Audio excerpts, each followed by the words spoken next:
नमस्कार, मैं मनीषा और आप देख रहे हैं जनता की आवाज़ न्यूज़ 24। बुधवार को भारतीय रेलवे ने रेल यात्रियों से कम दूरी की यात्रा के लिए वसूले जाने वाले ज़्यादा किराए को लेकर स्पष्टीकरण जारी किया। मंत्रालय ने मीडिया के कुछ वर्गों में रिपोर्ट किए जाने के बाद स्पष्टीकरण जारी किया कि क्यों भारतीय रेलवे कम दूरी की ट्रेनों में यात्रा करने वाले यात्रियों से अधिक किराया वसूल रहा है। वहीं भारतीय रेलवे का कहना है कि अनावश्यक यात्रियों में कमी लाने के लक्ष्य से किराए में मामूली वृद्धि की गई है। कोविड-19 लॉकडाउन में छूट के बाद से रेलवे सिर्फ स्पेशल ट्रेनें चला रही है।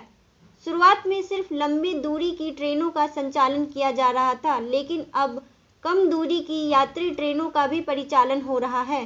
रेल मंत्रालय के बयान के अनुसार कोविड-19 महामारी के मद्देनजर विशेष प्रावधान के तहत इन ट्रेनों का किराया इतनी ही दूरी की मेल और एक्सप्रेस ट्रेनों में अनारक्षित टिकट जितना तय किया गया है। यात्री और लोकल ट्रेन सेवा फिर से शुरू करने के बाद रेलवे को किराए में वृद्धि को लेकर यात्रियों की आलोचना झेलनी पड़ी थी। मैं उदाहरण लेकर बताती हूँ, अमृतसर से पठानकोट का किराया अब 55 रुपये है, जो पहले 25 रुपये था।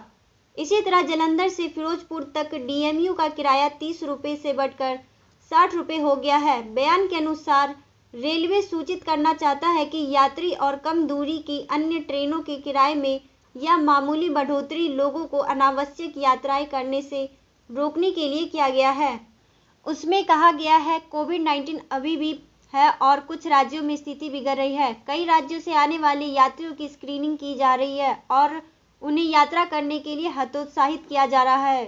किराए में मामूली वृद्धि को ट्रेनों में भीड़ होने से और कोविड-19 को फैलने से रोकने को रेलवे के प्रयास के रूप में देखा जाना चाहिए। कोरोना वायरस के प्रसार को रोकने के लिए पिछले साल 22 मार्च को ट्रेनों को रोकना पड़ा था। हालांकि उसके बाद से कई ट्रेनों को फिर से शुरू किया गया है, लेकिन अभी भी पहले की तरह नियमित रूप से ट्रेनों का संचालन शुरू होना बाकी है।